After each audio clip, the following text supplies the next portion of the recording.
Hi everyone, once again welcome to my channel. মই ভাবো আপোনালোক সকলো ভালে আছে নিশ্চয় আৰু মইও ভালে আছো। মই আগৰ ভিডিওটোত আপোনালোকক কৈছিলো যে মই নেক্সট টাইম এলিজিবিলিটি ক্ৰাইটেৰিয়া ওপৰত আপোনালোকৰ লগত অলপমান ডিটেইলছত শ্বেয়াৰ কৰিম। সো আজি মই এই ভিডিওটো স্পেচিফিক্যালি মোৰ ইয়াং বয়জ এণ্ড গাৰ্লছৰ বাবে বনাইছো যোনে হয়তো কেবিন ক্ৰু বনিব বিচাৰে কিন্তু এলিজিবিলিটি ক্ৰাইটেৰিয়াৰ বিষয়ে হয়তো ইমান ডিটেইলছত নাজানে, এয়াৰলাইনছে কি বিচাৰে কি নিবিচাৰে। সো মই তোমালোকৰ জবটো ইজি কৰিবৰ বাবে আজি এইটো ভিডিও বনাইছো যাতে তোমালোকে এয়াৰলাইনৰ ইণ্টাৰভিউজৰ কাৰণে কেবিন ক্ৰু ইণ্টাৰভিউজৰ কাৰণে এতিয়াৰ পৰাই ষ্টাৰ্ট কৰিব পাৰা, নিজৰ প্ৰিপাৰেশ্যন ষ্টাৰ্ট কৰিব পাৰা। So let's start then. মই এলিজিবিলিটি ক্ৰাইটেৰিয়া ডমেষ্টিক এয়াৰলাইন্সৰ বাবে আজি তোমালোকৰ লগত শ্বেয়াৰ কৰিম। অ'কে, ডমেষ্টিক এয়াৰলাইন্সত এটেণ্ড কৰিব, ইণ্টাৰভিউজত এটেণ্ড কৰিবৰ বাবে কি এলিজিবিলিটি ক্ৰাইটেৰিয়া দৰকাৰ হয়। এতিয়া ডমেষ্টিক এয়াৰলাইন্স বুলি ক'লে তোমালোকৰ ইণ্ডিয়াৰ ভিতৰত হ'ব, যিমানবোৰ ফ্লাইটছ আছে, যিমানবোৰ এয়াৰলাইন্স আছে ইণ্ডিয়াৰ ভিতৰত, চ' সেই এয়াৰলাইন্সবোৰক ডমেষ্টিক এয়াৰলাইন্স বুলি কয়। But that doesn't mean that তোমালোকে ফৰেইন কাণ্ট্ৰিজ যাব নোৱাৰিবা। অ'কে, তোমালোকৰ বেছটো ইণ্ডিয়াৰ ভিতৰত হ'ব, লাইক মুম্বাই, দিল্লী, হায়দৰাবাদ, আহমেদাবাদ, কলকাতা। বাট তোমালোকে ফৰেইন কাণ্ট্ৰিজ ডেফিনেটলি যাব পাৰিবা। Every airline flies to foreign destinations. Okay, so' মই এলিজিবিলিটি ক্ৰাইটেৰিয়াটো দুটা ভাগত ছেপাৰেট কৰি দিছোঁ। এটা হৈছে প্ৰাইভেট এয়াৰলাইন্সৰ বাবে আৰু এটা হৈছে গভৰ্ণমেণ্ট এয়াৰলাইনৰ বাবে। চ' প্ৰাইভেট এয়াৰলাইন্স আমাৰ কাণ্ট্ৰিত আছে ইণ্ডিগো, স্পাইচ জেট, গো এয়াৰ, এয়াৰ ভিষ্টাৰা আৰু AirAsia. These are the major private airlines of our country.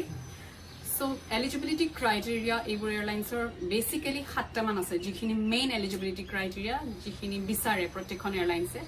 আৰু সেই 7টা ক্ৰাইটেৰিয়া হৈছে number 1 age, okay, number 2 height, number 3 weight, number 4 educational qualification, number 5 skin, number 6 communication, number 7 documents. Okay, now আমি এটা এটাকে start কৰিম। First হৈছে age. When I talk about age or বিষয়ে ক'বলৈ গ'লে তোমালোকৰ এজটো হ'ব লাগে 18 বছৰ। মিনিমাম এজ তোমালোকৰ হ'ব লাগে 18 বছৰ। 18 বছৰৰ পৰা তোমালোকে 27 বছৰলৈকে তোমালোকে এয়াৰ হোষ্টেজ বা কেবিন ক্ৰু ইণ্টাৰভিউজত বহিব পাৰা, যাব পাৰা। এয়াৰলাইন ইণ্টাৰভিউজৰ কাৰণে, কেবিন ক্ৰু ইণ্টাৰভিউজৰ কাৰণে যাব পাৰা।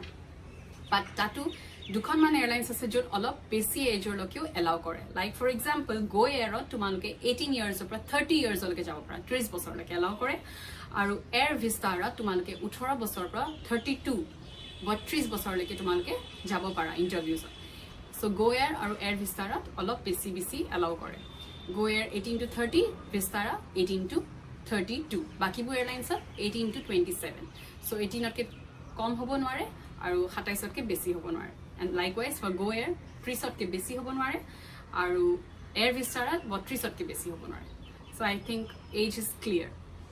Next is your height. Height হ'ব লাগে মিনিমাম 155 centimeters ফৰ গাৰ্লছ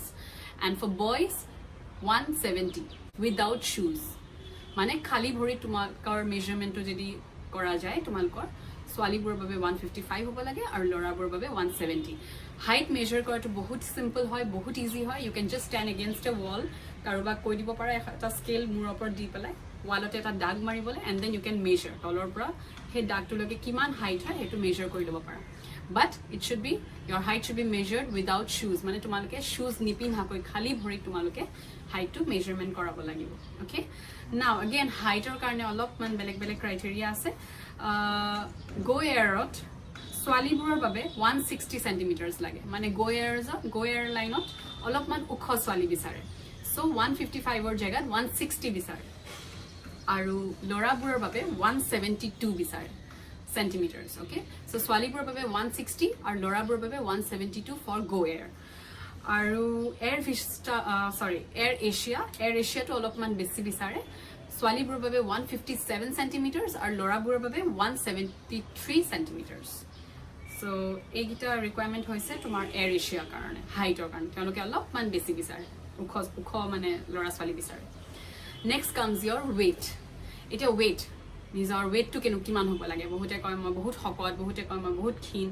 চ' কেনেকৈ গম পাবা যে ৱেইটটো ঠিকে আছে নে নাই? So' your weight should be proportionate to your height. তোমাৰ হাইটৰ মতে তোমাৰ ৱেইটটো প্ৰপ'ৰ্চনেট হ'ব লাগে। So' proportionate to BMI calculation এটা আছে, সেইটো মই দেখাই আছোঁ তোমালোকক। চাই লোৱা, তোমালোকে বুজি পাবা কেলকুলেশ্যনটো, তোমালোকে নিজে কৰিব পাৰিবা তোমালোকৰ ৱেইটটো কিমান হয়, BMI ভিতৰত পৰিছে নে নাই। BMIটো 18 to 22 ভিতৰত পৰিব লাগে। কেলকুলেশ্যনটো মই তোমালোকক দেখাই আছোঁ, তোমালোকে চাই লোৱা, বুজি পাবা তেতিয়া। এতিয়া BMI ৰেঞ্জটো ছোৱালীবোৰৰ বাবে হ'ব লাগে ছোৱালীবোৰৰ বাবে ফৰ ফিমেলছ হ'ব লাগে 18 to 22 ভিতৰত আৰু ল'ৰাবোৰৰ বাবে ফৰ মেলছ হ'ব লাগে 18 to 25ৰ ভিতৰত ক্যালকুলেশনটো একে হয় সবৰ বাবে BMI is equal to weight in kgs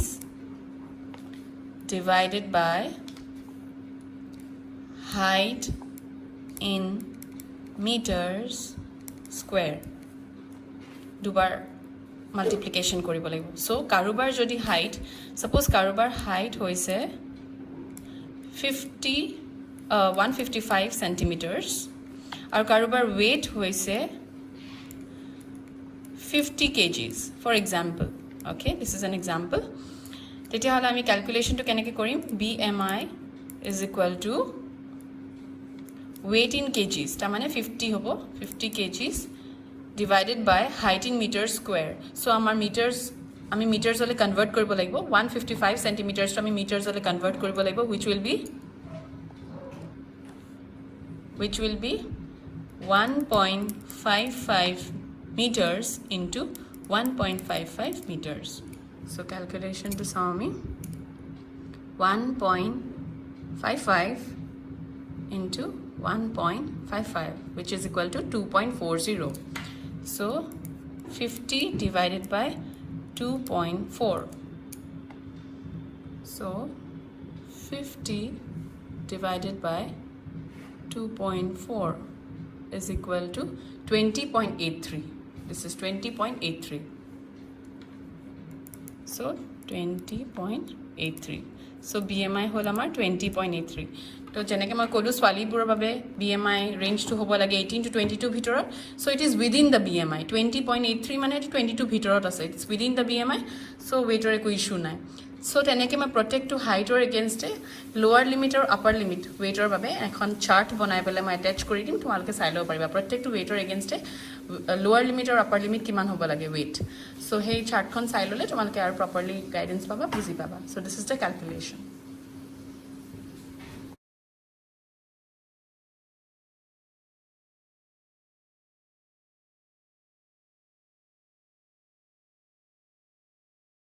So I guess তোমালোকে বুজি পালা BMI ক্যালকুলেশন তো কেনেকৈ কৰিব লাগে আৰু তোমালোকে এতিয়া গম পাই যাবা যে তোমালোকৰ weight to height ৰ লগত proportional হয় নে নহয় right so আমি তিনটা ক্ৰাইটেৰিয়া অলৰেডি কমপ্লিট কৰিলো age height আৰু weight next we go to the fourth criteria যেটো হৈছে educational qualification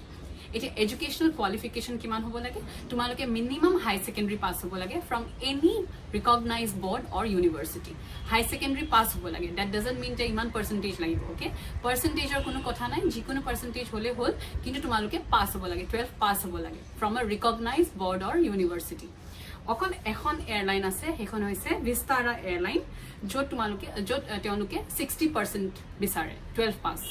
60% in 12th exam মানে অকল Vistara এয়াৰলাইন্স তোমালোকে যদি যোৱা ইন্টাৰভিউ Vistara এয়াৰলাইন্সৰ ইন্টাৰভিউ যদি তোমালোকে যোৱা তেতিয়া হলে তোমালোকে অকল যদি 60% আছে 12th তেতিয়াহে যাব পাৰিবা বাকিবোৰ এয়াৰলাইন্সৰ তেনেকুৱা কোনো স্পেসিফিক ক্ৰাইটেৰিয়া নাই তোমালোকে 12 পাস হলেই যাব পাৰিবা clear next we go to the skin now skin মানে তোমালোকৰ কমপ্লেক্সন স্কিনটো কেনেকুৱা হ'ব লাগে ওকে সো এটা বহুতে মোক খুদে ম্যাম আমি কি বগা হ'ব লাগিব নেকি ম্যাম মই বহুত ডার্ক হয় so there is nothing like that okay complexion লৈ কোনো কথা নাই তোমালোকে ফেয়াৰ হয় বগা হয় নে মিঠা বৰণীয়া হয় তেনেকুৱা লৈ কোনো কথা নাই but your skin needs to be clear তোমালোকৰ যেটো কমপ্লেক্সন হয় হেতু ক্লিয়াৰ হ'ব লাগিব নাও when I say ক্লিয়াৰ মানে কি তোমালোকৰ ফেসত কোনো ধৰণৰ পিম্পলস বা একনেস বা কোবা কটা দাগ বা কিবা ব্ল্যাক স্পটস হেবোৰ হ'ব না লাগে একদম ক্লিয়াৰ হ'ব লাগে ক্লিয়াৰ কমপ্লেক্সন আৰু তোমালোকৰ কোনো ধৰণৰ ট্যাটুজ হ'ব না লাগে tattoos on the visible part of the body visible part মানে মুখৰ এই ফেস টু ডিঙি আৰু তোমালোকৰ ইউনিফৰ্মছবোৰ ছোৱালীবোৰৰ বাবে বিশেষকৈ ল'ৰাবোৰৰো থাকে হাফ স্লিভছ ওকে ল'ৰাবোৰৰ বাবে ফুল স্লিভছও থাকে হাফও থাকিব পাৰে ইউনিফৰ্ম চেঞ্জও হৈ থাকে সো ছোৱালীবোৰৰ বাবে হাফ স্লিভছ থাকে বহুত এয়াৰলাইন্স সো য'ৰ পৰা দেখা পোৱা যায় এইখিনিৰ পৰা দেখা পোৱা যায় তোমালোকৰ স্কিনবোৰ পুৰা আঙুলিলৈকে সো হেবোৰ ক্লিয়াৰ হ'ব লাগে কোনো ধৰণৰ ট্যাটুজ বা কটা মাৰ দাগ জ্বলা পুৰা দাগ হেবোৰ থাকিব নালাগে যদি তোমালোকৰ ট্যাটুজ আছে তেতিয়া হলে তোমালোকে ইমিডিয়েটলি ৰিমুভ কৰিব লাগিব থ্ৰু লেজাৰ ট্ৰিটমেন্ট আৰু ডক্টৰৰ লগত কনসাল্ট কৰিব লাগিব যাতে ৰিমুভ কৰাৰ পিছত কোনো ধৰণৰ দাগ থাকি না যায় আৰু বহুতৰ এই তিল আৰু মাহটো লৈ বহুত কনফিউজন থাকে মুখত তিল থাকে আমাৰ মাহ থাকে সো এটো এটা ন্যাচাৰাল বস্তু হয় বাই বাৰ্থ থাকে সো যদি তিল আছে ইটস ওকে মাহটো হয়তো অলপ প্ৰবলেম হ'ব পাৰে বিকজ এটো সাইজত অলপ ডাঙৰ থাকে আৰু যদি মাহটো অড জায়গাত আছে লাইক ফৰ এক্সাম্পল মাহ এটা যদি মোৰ নাকৰ মাজত থাকে বা হয়তো ফৰহেডৰ কোবাৰ মাজত থাকে বা গালতে একেবাৰে মাজত কৰবাত আছে হয়তো একেবাৰে চকুত লাগি যোৱাকে আছে সো তেনেকুৱা হলে হেতু উঠাব লাগিব আৰু ডক্টৰৰ লগত কনসাল্ট কৰি উঠোৱা ভাল যাতে কোনো ধৰণৰ দাগ নাথাকে উঠোৱাৰ পিছত মোৰ এজনী ষ্টুডেন্ট আছিলে তাই গুৱাহাটীৰে হয় তাই এটা মাহ আছিলে ইয়াতে কপালতে আছিলে আৰু যিমান বাৰ ইন্টাৰভিউ গৈছিলে সিমান বাৰ এটা ৰিজেক্ট হৈ গৈছিলে আৰু তাই ইন্টাৰভিউৱাৰ্ছে কৈছিলে যে সেই মাহটো অটৰাব লাগিব বুলি তাৰ পিছত তাই ট্ৰিটমেন্ট কৰিলে মাহটো অটৰালে and then she got selected in SpiceJet এতিয়া তাই স্পাইসজেটৰ কেবিন ক্ৰু হয় সো তেনেকুৱা অড জায়গাত থাকিলে মাহ থাকিলে উঠাবলগীয়া হ'ব পাৰে সো তোমালোকৰ মাজত হয়তো তেনেকুৱা বহুত আছে যোনে হয়তো ক্লাছ 10ত আছে ক্লাছ 11ত আছে 12ত আছে আৰু ফিউচাৰত কেবিন ক্ৰু হ'ব বিচাৰা দেন মেক শিওৰ যে তোমালোকে কোনো ধৰণৰ ট্যাটুজ নবনোৱা ভিজিবল জায়গাত ওকে য'ত দেখা পোৱা জায়গাত যাতে তোমালোকে কোনো ধৰণৰ ট্যাটুজ নবনোৱা কাৰণ ট্যাটুজ বনালে পিছলে বহুত প্ৰবলেম হ'ব উঠোৱা আৰু ইন্টাৰভিউত সিলেকশন হয়তো ইম্পসিবল হৈ যাব এনেকুৱা বহুত ছোৱালী আছে ল'ৰা আছে যাৰ কোৱালিটিজ আছে পটেনশিয়াল আছে কেবিন ক্ৰু হ'বৰ বাবে কিন্তু ৰং জায়গাত ট্যাটুজ বনোৱাৰ বাবে আজি কেবিন ক্ৰু হ'ব পৰা নাই ইন্টাৰভিউত ফিট হোৱা নাই সো এটো মিস্টেক যাতে তোমালোকে নকৰা okay so next we go to the sixth criteria that is communication so communication is very very important communication মানে তোমালকে মানুহৰ লগত কথা পাতিব লাগিব তোমালকে কাইলে যেতিয়া কেবিন ক্ৰু হ'বা তোমালকে এয়াৰলাইন্স বুৰৰ brand ambassador face of the airline হ'বা সো তোমালকে কেনেকে কথা পাতিছা প্যাসেঞ্জাৰছৰ লগত তোমালকে কেনেকে কলিগছৰ লগত কথা পাতিছা তোমালকে কেনেকে নিজৰ ট্ৰেইনাৰছৰ লগত তোমালকে সিনিয়ৰ বছেছৰ লগত কেনেকে কথা পাতিছা ইটস ভেৰি ইম্পৰ্টেন্ট তোমালকৰ থটস বুৰ কেনেকে ডেলিভাৰ কৰিছা সো তোমালকৰ কমিউনিকেশন স্কিলছ খিনি বহুত বেছি ভাল হ'ব লাগিব আৰু দুটা ল্যাঙ্গুৱেজ বহুত বেছি ইম্পৰ্টেন্ট হয় হিন্দী আৰু ইংলিশ আৰু হিন্দী দুইটা ল্যাঙ্গুৱেজতে তোমালোকৰ কমিউনিকেশন স্কিলছ কমিউনিকেশনটো বিৰাট ভাল হ'ব লাগিব ফ্লুৱেন্ট হ'ব লাগিব তোমালোকে ইংলিশ আৰু হিন্দী সো এতিয়াৰ পৰা প্ৰেক্টিস কৰা আৰম্ভ কৰি দিয়া বহুত বেছি প্ৰেক্টিসৰ দৰকাৰ ভালকে ফ্লুৱেন্টলি ক'বৰ বাবে বহুত বেছি প্ৰেক্টিসৰ দৰকাৰ সো ইংলিশ আৰু হিন্দী আৰু বহুত এনেকুৱা এয়াৰলাইন্স আছে য'ত কিছুমান ৰাউণ্ডছ আছে য'ত তোমালোকে লিখিবলৈও লাগিব কোৱাৰ লগত তোমালোকে লিখিবও লাগিব হয়তো তোমালোকক কিবা টপিক দি দিব এছে টপিক য'ত তোমালোকে লিখিব লাগিব নিজৰ আইডিয়াছবোৰ লিখিব কিমান পাৰা হেতু তেওঁলোকে চেক কৰিব তোমালোকৰ ইমাজিনেশন কিমান আছে হেতু চেক কৰিব সো কোৱাৰ লগতে তোমালোকে লিখাৰ প্ৰেক্টিসও কৰিব লাগিব so you have to be fluent in English and Hindi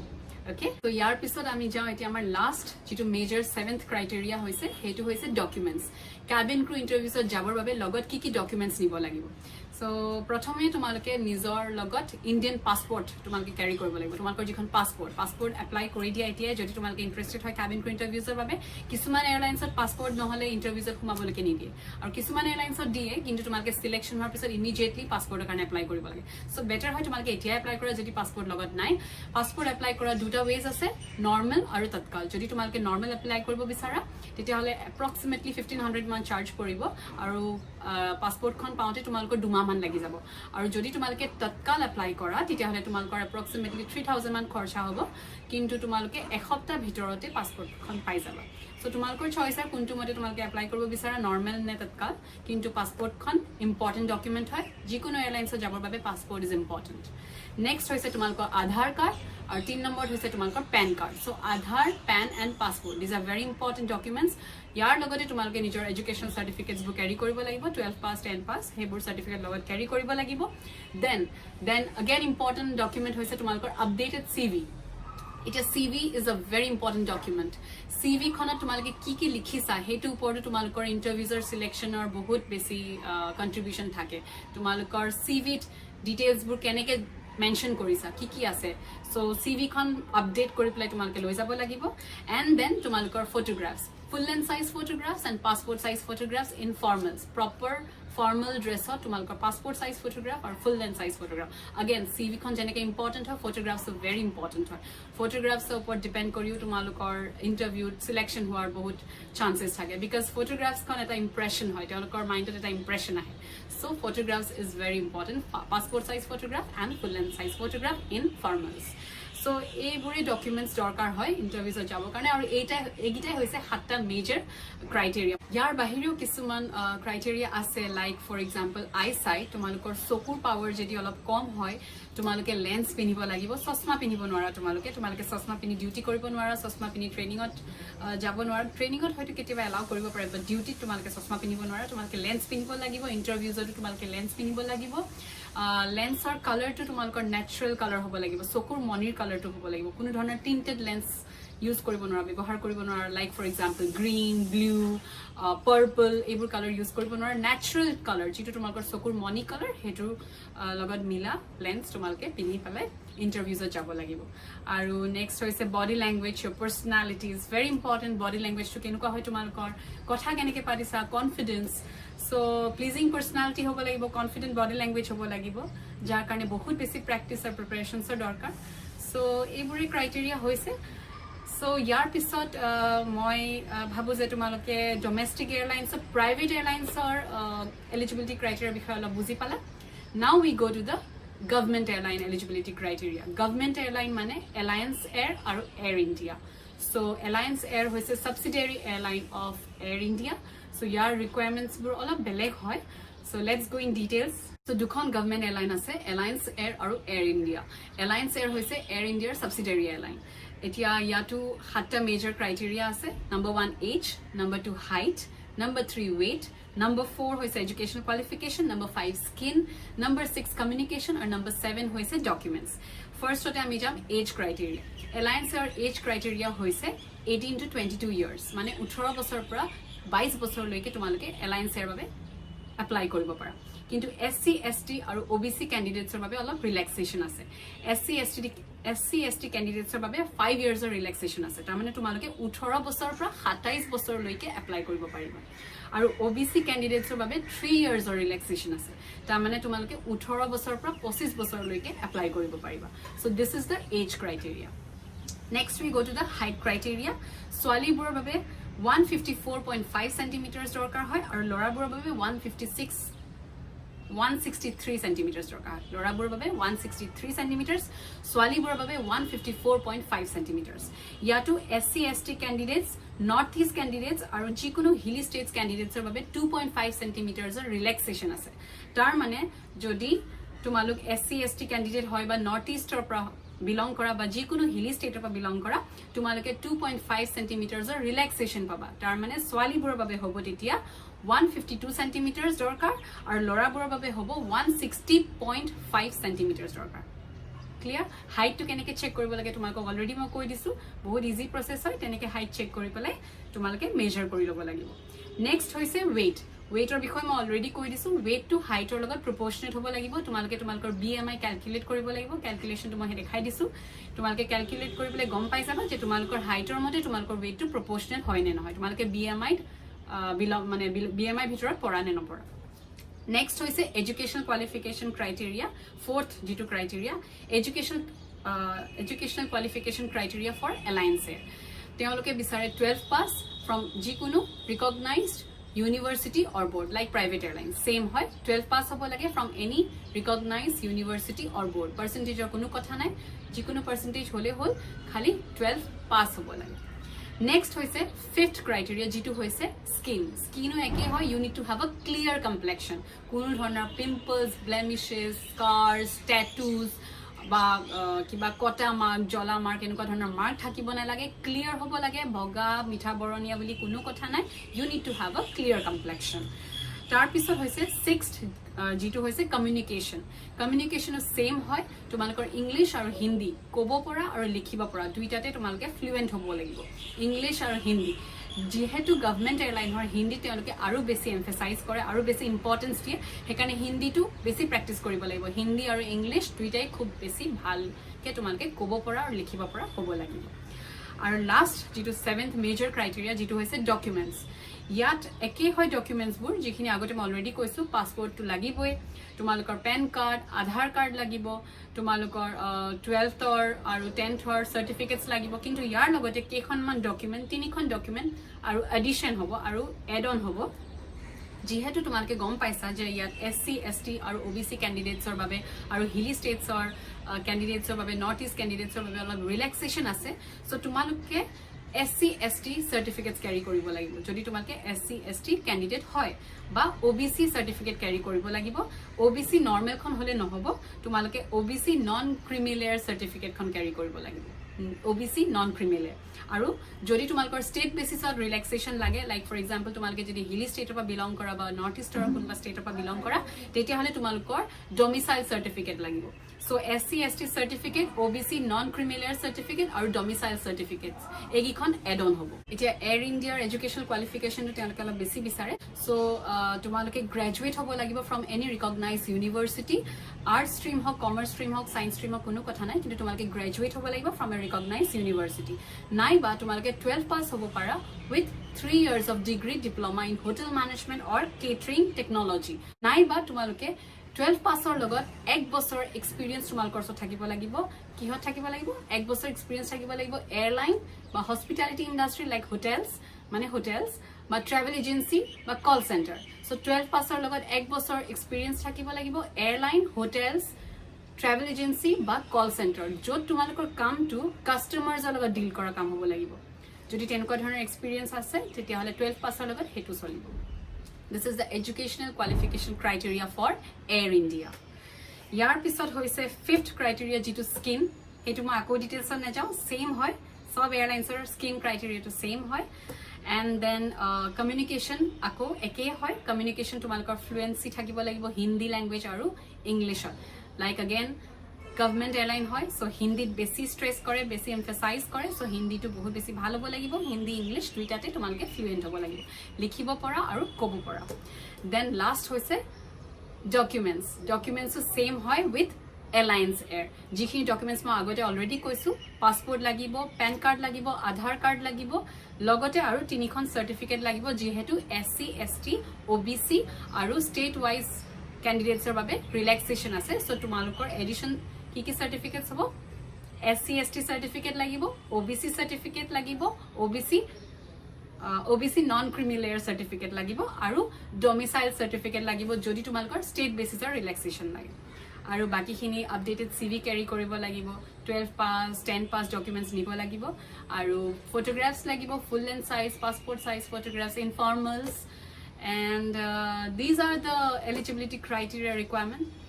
eligibility criteria for domestic airlines jot moi already private or government sub airlines or eligibility criteria cover korisu so moi bhabu aji mor video to sai tumalke bahut idea pala interviews attend koribor babe ki dorkar hoy so tumalke etiar pore preparation kora start kori dia aru jiman para circulate kora tumalkor friends er mazot cousins er mazot চিনিপোৱা মানুহবোৰৰ মাজত যোনে cabin crew হ'ব বিচাৰে তেওঁলোকৰ বাবে মই ভাবো বহুত এটো কামত আহিব তোমালোকে এলিজিবিলিটি ক্ৰাইটেৰিয়াটো বুজি পালেহে ইন্টাৰভিউজৰ বাবে ভালদৰে প্ৰিপেয়াৰ কৰিব পাৰিবা সো সোনকালে আকৌ লগ পাম till then stay positive stay fit stay healthy and all the best for your preparations and love you all thank you so much